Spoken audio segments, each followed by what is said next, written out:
마태복음 24장 14절 말씀입니다.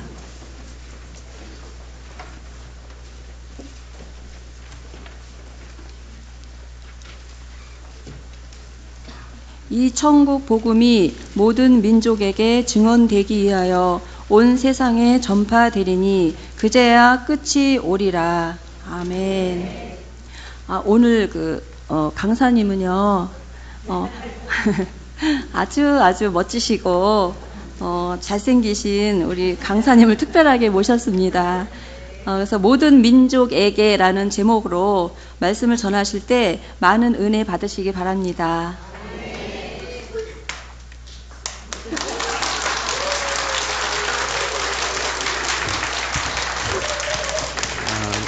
저를 잘생기고 멋지게 봐주셔서 감사드립니다.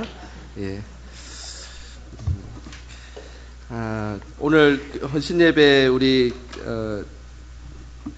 여전도회 임원들이 찬양하는데 너무 아름답죠?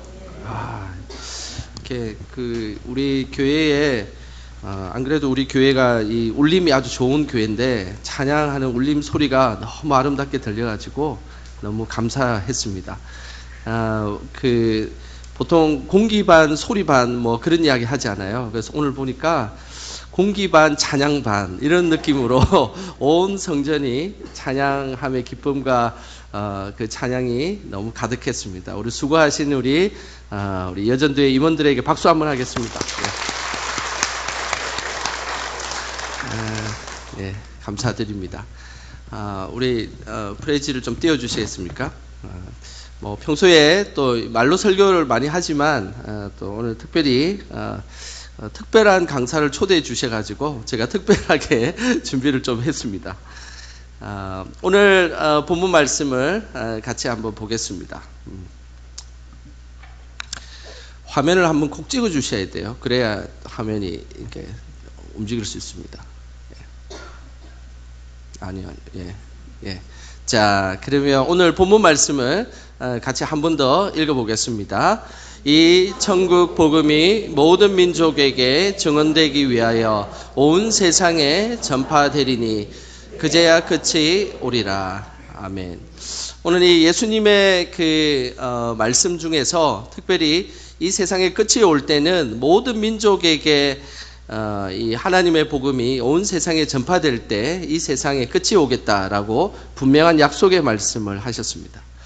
그런데 이 약속의 말씀은 자칫 생각하면 왠지 해외 선교를 나가야 될 것 같고 이방 땅에서 이런 선교의 역할을 감당해야 될 것 같은 그런 좀 생각이 들지 않습니까?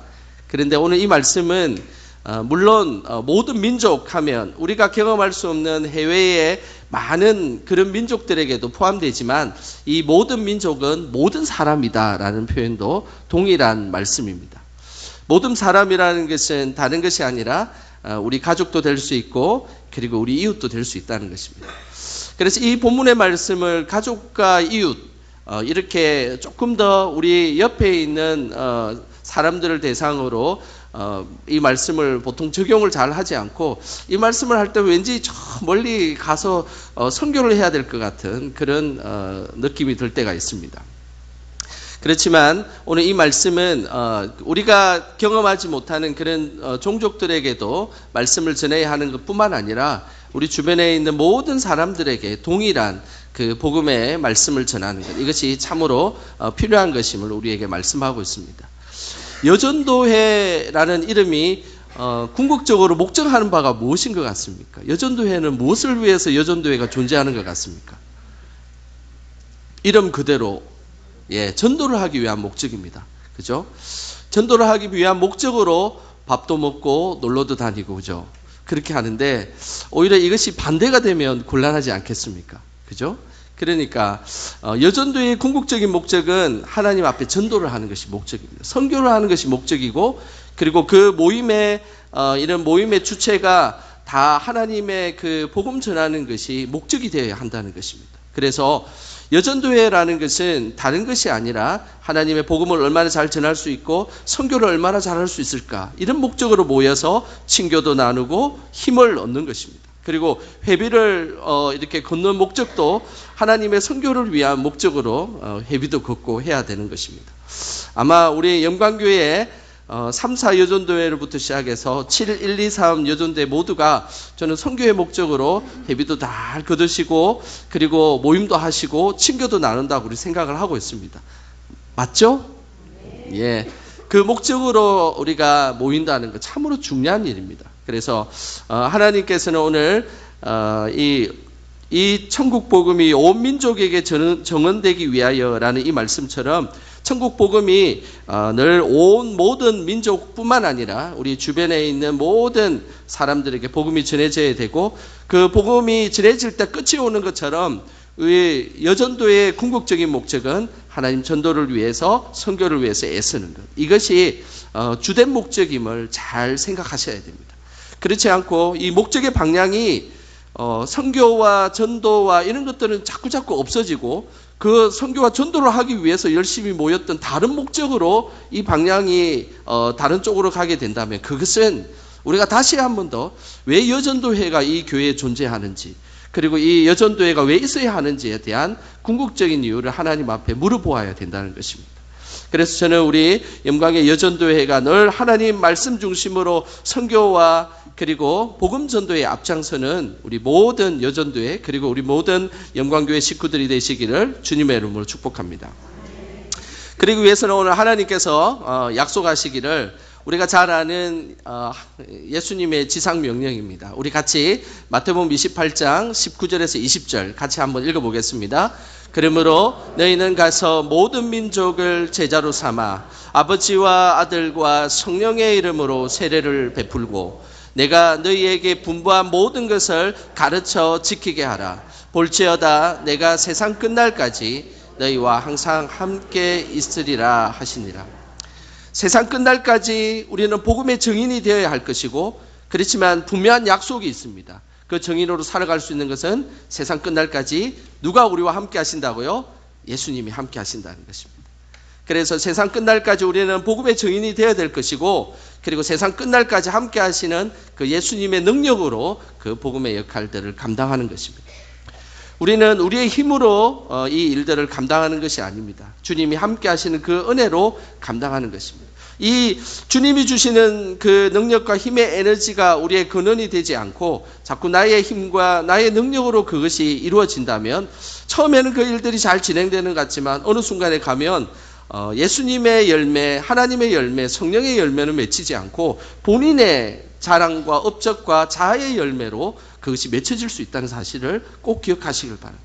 그래서 여전도의 궁극적인 목적은 선교를 하는 것이고 전도를 하는 것이고 그리고 그것을 하는 힘의 동력은 우리와 세상 끝날까지 함께 하시는 예수 그리스도로 인하여서 그 힘과 동력이 일어나야 된다는 사실입니다.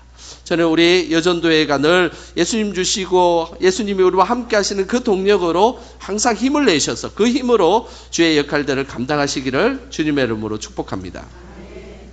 여전도회의 우리 초창기 우리 기독교 여전도회의 모습을 제가 동영상을 하나 준비했는데요. 하나 보여드리도록 하겠습니다. 가부장적인 봉건 사상에 젖어 있던 조선. 여성은 그저 이름 없는 무명의 존재. 그 여성들이 이름을 갖기 시작했고 새로운 존재로 탄생했다.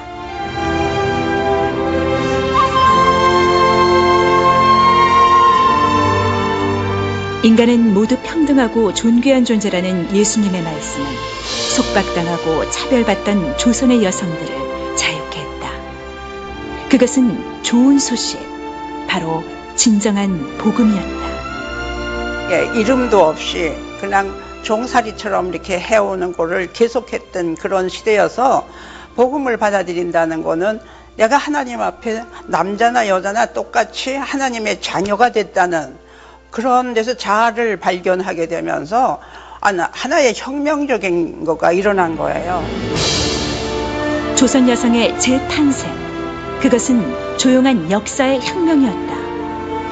민족의 위기 앞에 분연히 일어섰던 애국 여성, 조선의 근대화를 이끌었던 주인공인 신여성, 그들은 모두 예수님을 믿는 교회 여성, 믿음의 신여성이었다.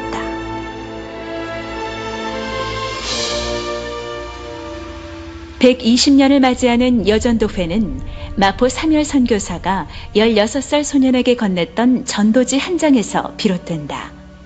그 소년의 어머니인 이신행 여사가 평양 널다리골 교회에 출석하게 되면서 이신행, 신반석, 김정선 씨 등 63명을 주축으로 1898년 2월 20일 여전도회의 역사가 시작된 것이다.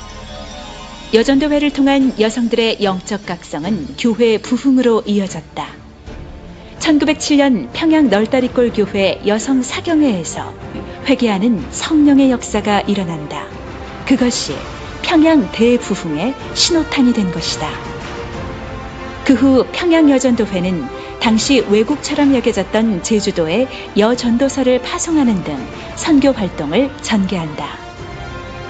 가난했던 그 시절에 여전도 회원들은 치마폭에 엽전을 모으고 매끼 쌀을 모아 신앙을 위해 아낌없이 드렸다.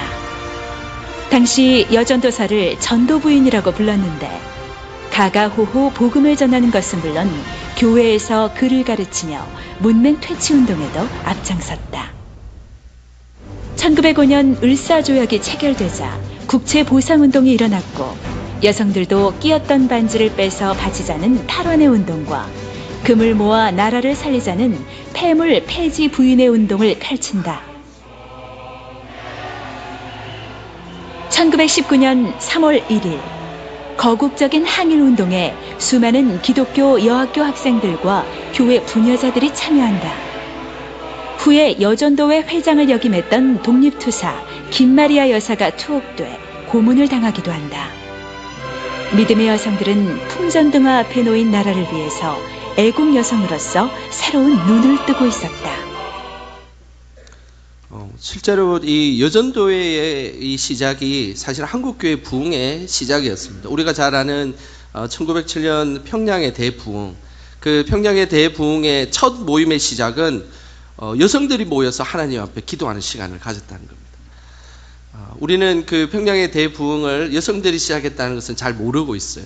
그런데 중요한 것은 여성들이 그 당시에 복음을 받아들이게 되고 하나님 앞에 지금까지 이렇게 그 존귀한 존재로 받아들이지 못했던 이들이 하나님을 믿게 되고 복음을 믿게 됨을 통해서 우리도 하나님 앞에서 존귀한 존재구나, 남자와 여자의 차별 없이 하나님 앞에 존귀한 존재다라고 생각해서 그들이 모여서 합심하여 기도하고, 그리고 그 기도 중에 성령께서 회개하는 그런 놀라운 역사를 일으켜 주셨고, 그 회개를 통하여서 많은 그 남성들도 같이 예배를 드리게 되고 그곳에서 폭발적인 그런 평양의 대부흥이 있게 되었습니다. 그 시발점이 여성이라는 사실입니다. 그래서 우리는 늘 하나님 앞에 이 믿음을 구하고 나아가는 것, 이것이 참으로 중요한 일임을 우리는 항상 고백해야 될 것입니다. 여성들의 그 헌신들, 그 헌신들은 이루 말할 수가 없습니다. 평양의 대부흥의 시발점도 되었지만 본인들이 가지고 있었던 반지와 그리고 여러 가지 집에 귀중한 것들을 다 하나님 앞에 드려서 그걸 통해서 벽돌을 쌓고 교회를 세우고 복음을 전하는 일에, 그 일들의 기초가 되었다는 겁니다. 어찌 보면 한국 교회의 기초가 이 여성들의 그 헌신과 노력으로 그 기초가 이루어졌다라고 할 수 있게 되는 것이죠. 얼마 전에 우리 교회에 이런 일이 있었습니다. 헌금함을 열었는데 반지가 하나가 나왔습니다. 이 반지입니다. 제가 성경책 위에 너무 귀중해서 반지를 제가 올려놨는데요. 어떤 한 분이 이렇게 헌금을 드리고 싶은 마음에 반지를 이렇게 빼서 우리 교회에 헌금을 하셨습니다. 어떤 분인지는 알 수 없습니다. 그렇지만 이 반지의 크기나 여러 가지 사항들을 보면 이 여성의 손가락에서 뺀 반지임에는 틀림없습니다. 그래서 이 반지가 너무너무 소중하고 귀중해서 제가 오늘 함께 좀 나눠보고 싶어서 이렇게 사진을 준비를 했는데요. 이렇게 하나님 앞에서 헌신되고 우리의 이 가진 것을 하나님 앞에 드릴 수 있는 것, 그것은 물질이 크고 작고 양의 문제가 아니라 그것은 하나님 앞에 드리는 질의 문제입니다. 질적으로 내가 하나님 앞에 정성을 다해서 드릴 수 있는 그 믿음, 그것이 바로 하나님께서 기뻐하시는 믿음의 모습입니다. 우리 여전도회가 늘 하나님 앞에서 이렇게 더 헌신되고 그리고 하나님 앞에 영광 돌리시기를 주님의 이름으로 축복합니다. 특별히 우리 여전도회에 이번에 초대 회장들 이름을 한번 제가 적어 왔습니다. 3, 4 여전도회 우리 김민아 집사님, 그리고 5.1 여전도회 장수영 권사님, 그리고 5.2 여전도회의 김영미 권사님, 그리고 6.1 여전도회 김경희 권사님, 그리고 6.2 여전도회 김경애 권사님, 그리고 7.1 여전도회 박정희 권사님, 7.2 여전도회 오경희 권사님, 7.3 여전도회 이금두 권사님. 오늘 보니까 우리 고등부를 섬기러 간 김경희 권사님 빼고는 다 보니까 회장님들이 오셨는데, 오늘 저는 무엇보다 이 임원들이 참 그 귀한 역할을 감당한다고 저는 믿고 있습니다. 특별히 회장을 중심으로 더 하나 되시고 또 더 하나님 앞에 영광 돌리는 그런 기쁨의 여전도회들이 다 되시기를 주님의 이름으로 축복합니다. 오늘 여전도회에게 하고 싶은 제가 4가지의 말씀이 있습니다. 그 4가지의 말씀은 하나님 앞에서 정말로 교회 중심, 예배 중심, 그리고 무엇보다 하나님 앞에서 이 기도 중심, 말씀 중심의 그런 삶을 살기를 원하는 마음으로 4가지를 제가 말씀과 함께 좀 건면하려고 합니다. 먼저는 우리 여전도회가 늘 교회 중심으로, 항상 교회 중심으로 저는 애쓰고 헌신한다라고 저는 믿고 있습니다. 그리고 그런 모습을 제가 직접 보고 있고요. 늘 교회 중심으로 믿음 생활하시기를 주님의 이름으로 축복합니다. 그런 의미에서 마태복음 16장 18절 우리 같이 함께 읽어보겠습니다. 또 내가 내게 이르노니 너는 베드로라, 내가 이 반석 위에 내 교회를 세우리니 엄부의 권세가 이기지 못하리라.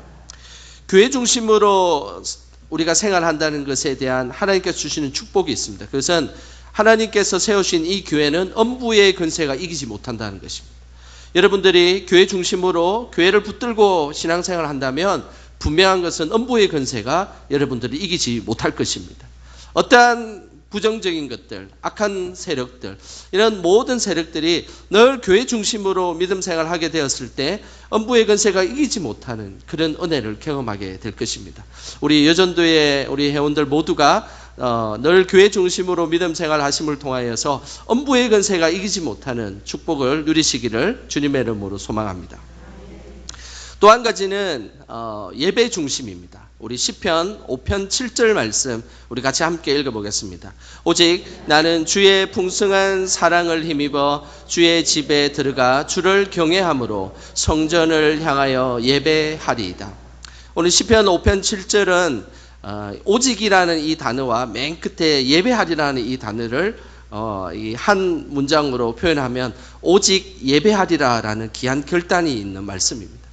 나의 삶에 복잡한 일이 있고 환경에 어려움이 있고 그리고 어떨 때는 여러 가지 예배 드리지 못하는 상황일지라도 늘 오직 내가 예배만은 하리라라는 그 고백이 우리의 고백이 되시기를 소망합니다. 그리고 또 한 가지는 말씀 중심의 삶을 살기를 부탁을 드리겠습니다. 시편 119편 11절입니다. 우리 같이 함께 읽어보겠습니다. 내가 주께 범죄하지 아니하려 하여 주의 말씀을 내 마음에 두었나이다. 이 시편 기자는 내가 하나님 앞에 죄를 짓지 않기 위해서 주의 말씀을 내 마음에 두었다는 겁니다. 하나님의 말씀이 내 안에 있지 아니하면 항상 우리는 죄를 지을 때가 많습니다. 그죠? 나의 생각이 들 때가 많고 그리고 나쁜 생각들이 들 때가 있어요. 그때는 늘 주의 말씀을 내 마음에 꼭 두시길 바랍니다. 그러면 그 어두운 것들 그리고 불필요한 것들이 물러가는 역사가 있게 될 것입니다. 늘 말씀 가운데 말씀 중심으로 살아가시기를 주님의 이름으로 축복합니다. 그리고 마지막으로 기도 중심의 삶을 살기를 부탁을 드리겠습니다. 예레미야 29장 12절입니다. 같이 한번 읽어보겠습니다. 너희가 내게 부르짖으면 내게 와서 기도하면 내가 너희들의 기도를 들을 것이요. 하나님은 항상 우리가 부르짖었을 때에 우리를 외면하지 않으십니다. 항상 하나님은 바쁘다고 이제 그만 이야기하라라고 절대 이야기하지 아니하십니다. 하나님은 항상 우리가 부르짖을 때 응답하시고 그리고 우리가 하나님 앞에 가서 기도하면 하나님께서는 꼭 그 기도를 들을 것이다. 듣는다는 것이 무엇이겠습니까? 그냥 듣기만 한다는 것이 아니라 그 기도를 응답해 주시고 또 문제를 해결해 주실 것이다라는 믿음을 우리에게 말씀하고 있는 것입니다. 늘 기도의 자리에서 늘 승리하시기를 주님의 이름으로 축복합니다. 이번에 우리 여전도회에서 이렇게 특별히 인도 선교를 떠난다고 이야기를 하니까 여전도회 회원 우리 목회자랑 우리 장로님을 빼고 9분의 우리 근사님들이 인도 선교를 가겠다고 지원을 하셨습니다. 그래서 이 세계 선교를 향한 이 마음들을 조금은 우리 여전도회 헌신 예배 때 좀 나눠봤으면 좋겠다라는 생각이 들어서 해외 선교에 관련된 이야기를 제가 조금 하도록 하겠습니다. 요즘 제가 미전도 종족이라는 표현을 좀 자주 쓰는데요. 한 번 더 제가 설명을 좀 드리도록 하겠습니다. 미전도 종족이라고 하면 예수님을 믿지 않는 사람이 5% 이상으로 있는 것이죠. 그러니까 예수님 믿는 사람이 5% 이하로 있는 민족이 미전도 종족입니다. 이 미전도 종족에 대한 설명이 있는데요. 제가 동영상을 잠시 준비했는데 짧은 동영상이니까 잠시 미전도 종족 설명을 하도록 하겠습니다.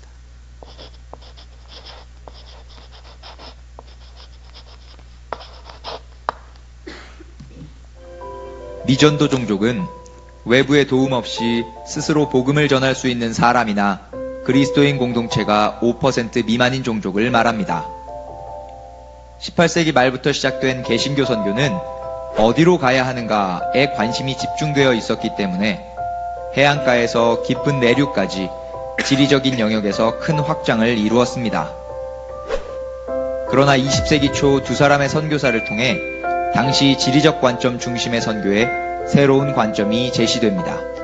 과테말라 선교사였던 캐머런 타운샌드는 한 나라 안에도 다른 언어를 사용하는 다양한 종족이 있다는 사실을 발견합니다. 예를 들면 중국은 하나의 나라이지만 언어와 문화가 다른 56개의 종족이 존재한다는 것과 같습니다. 인도 선교사 도널드 맥가브라는 개인이 아닌 계층이나 계급 등 한 사회 안에 존재하는 다양한 동일 집단의 복음을 전하는 것이 효과적이라는 것을 경험합니다. 이때부터 어디로 가야 하는가 라는 질문이 누구에게로 가야 하는가 라는 질문으로 바뀌기 시작합니다. 1974년 로잔 세계 복음화 대회에서 선교학자 랄프 윈터는 이제까지 국가를 상대로 하던 선교에서 이제는 국가 내 다양한 종족에게 선교해야 할 것을 주장했습니다. 이때부터 선교계에 미전도 종족이라는 단어가 사용되기 시작합니다. 현재 우리가 살고 있는 지구에는 7천여 종족, 약 32억만 명의 사람들이 여전히 미전도 종족으로 남겨져 있습니다. 우리에게 맡겨진 선교 가업의 완성은 이 남겨진 미전도 종족들이 주님 앞에 돌아와 예배할 때 이루어집니다.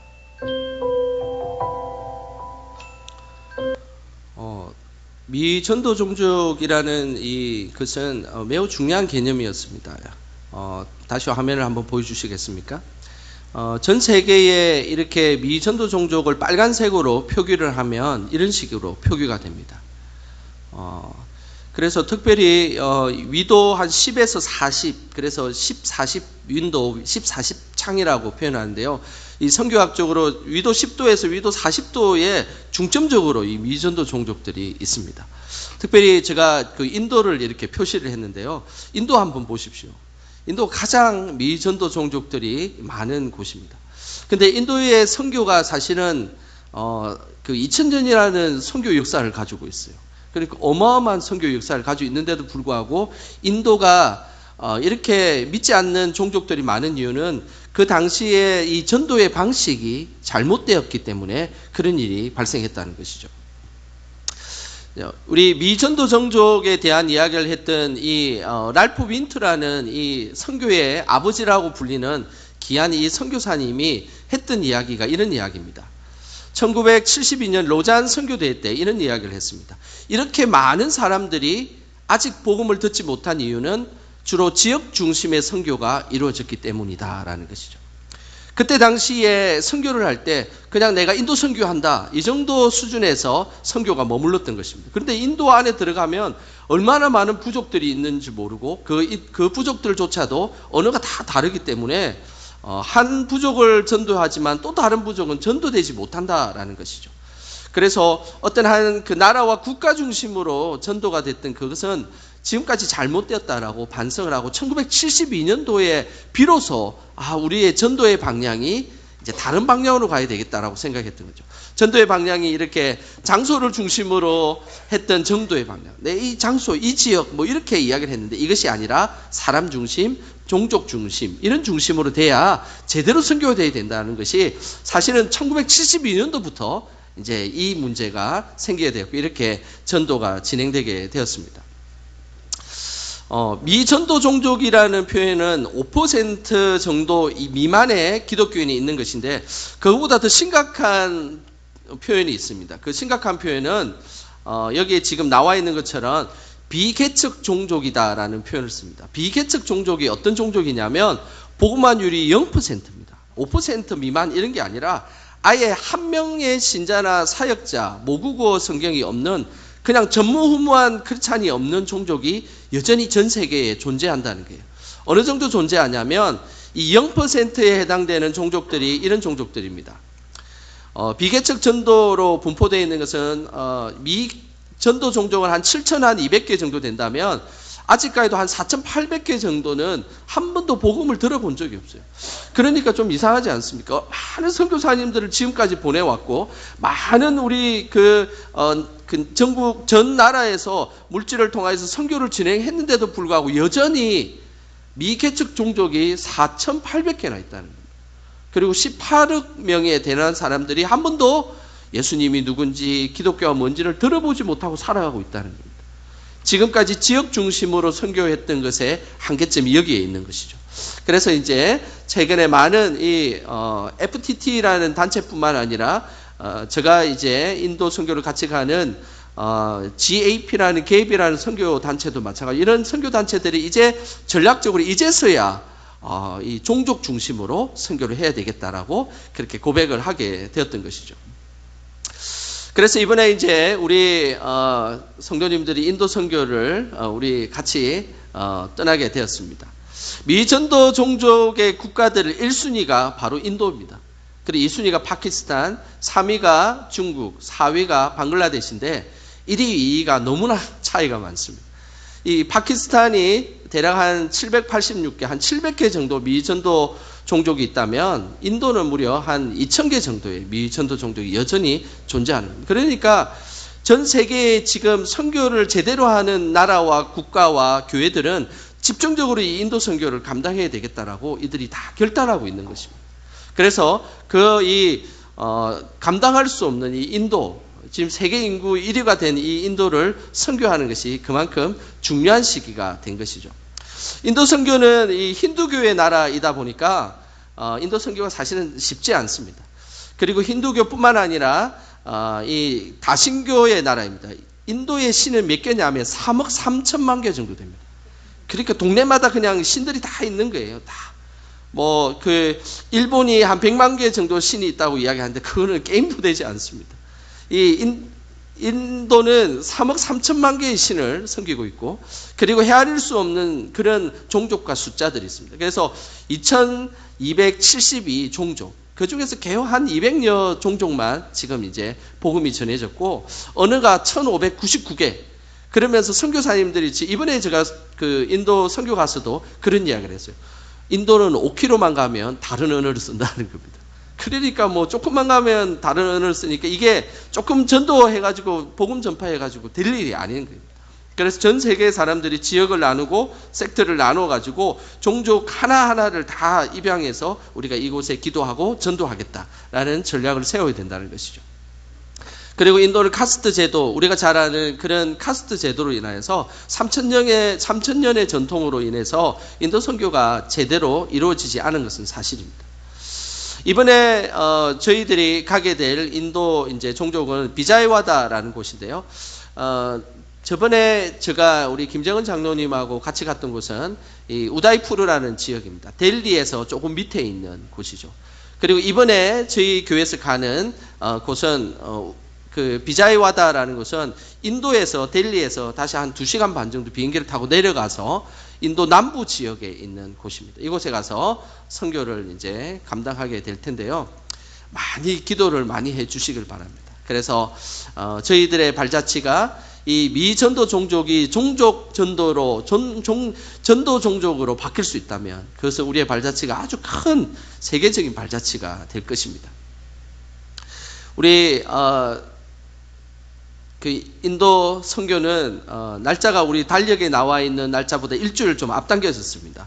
이 비행기나 여러 상황들이 여건이 안 맞아가지고 그래서 10월 1일부터 9일까지 그렇게 가기로 이렇게 내부적으로 이제 결정이 났습니다. 그래서 이때 잘 갔다 올 수 있도록 그렇게 기도 많이 해주시고, 특별히 기도 제목을 우리 이제 게시판이나 여러 곳에 계속 이제 알려드리도록 하겠습니다. 그래서 생각날 때마다 인도 선교 가는 우리 선교팀들을 위해서 기도해 주시기 바랍니다. 먼저는 복음을 전하기 위해 인도의 비자이와다 지역으로 가는 길에 복음의 능력이 충만하게 하소서. 그 지역이, 그 종족이 이 복음의 능력으로 바뀔 수 있도록 그렇게 기도해 주시기 바랍니다. 그리고 두 번째는 11명의 선교팀이 주 안에서 하나 되게 하시고 영육간의 강건함으로 모든 일정을 잘 감당하게 하여 주십시오. 우리 근사님들 평소에 너무 보니까 여러 가지 건강적으로나 육체적으로나 많이 힘든 가운데 있는 줄 알고 있습니다. 근데 우리 요즘에는 저 앞에서 아프다는 소리를 잘 안 하시긴 하시는데, 인도 선교 가시는 우리 근사님들 더 영육간에 강건할 수 있도록 그렇게 기도 많이 해 주시길 바랍니다. 그리고 세 번째는 선교를 떠나는 날까지 영적으로 무장해서 복음의 전신갑주를 입고 그렇게 갈 수 있도록 기도해 주시길 바랍니다. 인도 선교 모일 때마다 우리 합심하여 기도하고 있고, 그리고 또 우리가 복음의 그 전도를 할 수 있도록 계속해서 복음 전하는 훈련을 하고 있습니다. 그리고 본인들의 이제 간증도 준비하고 이렇게 해서 복음 전할 준비를 열심히 하고 있는데요. 이제 10월 달에 갈 그 전도에 인도 선교를 잘 할 수 있도록 복음의 전신갑주 입을 수 있도록 기도해 주시기 바랍니다. 그리고 마지막으로 선교의 모든 일정을 하나님께서 친히 주관하여 주시고 큰 은혜를 받아 우리 영광교회에 선한 영향력을 끼치게 하여 주시옵소서. 저는 이것이 이례적으로 그냥 한번 가고 이벤트적인 그런 어떤 행사가 아닙니다. 복음 전도라는 것은 꾸준히 그 일들을 진행해야 되고 그 일들이 우리 안에 선한 영향력을 끼쳐야 됩니다. 여전도회의 궁극적인 목적이 무엇이라고요? 전도하고 선교하는 것입니다. 이 방향을 잊지 않으셔야 됩니다. 이 여전도회가 전도하고 선교하는 방향을 잃어버리고 다른 방향으로 가고 있으면 꼭 문제가 생기게 되어 있습니다. 저는 우리 영광교회가 여전도회를 하나님께서 이곳에 세워주신 그 궁극적인 목적이 전도와 선교를 위한 목적으로, 그리고 우리가 회비를 내는 목적도 하나님 전도를 위한, 선교를 위한 목적으로, 그리고 우리가 봉사하는 목적, 그리고 우리가 친교를 하는 목적도 선교를 위한 목적으로, 전도를 위한 목적으로, 그것이 힘과 물질과 그리고 우리의 은사들이 사용되시기를 주님의 이름으로 축복합니다. 기도하겠습니다. 하나님 아버지, 오늘 여전도의 헌신 예배를 통하여서 귀한 말씀을 나누고 또 여러 가지 세계 선교와 인도 선교의 사역을 나누게 하심을 감사드립니다. 우리 여전도회가 늘 하나님 보시기에 복음 전파의 방향을 항상 맞추게 하여 주시고 그 일들을 통하여 쓰임받는 우리 3, 4 여전도회를부터 7, 3 여전도회까지 주님께서 축복하여 주시옵소서. 예수님 이름으로 기도드립니다. 아멘.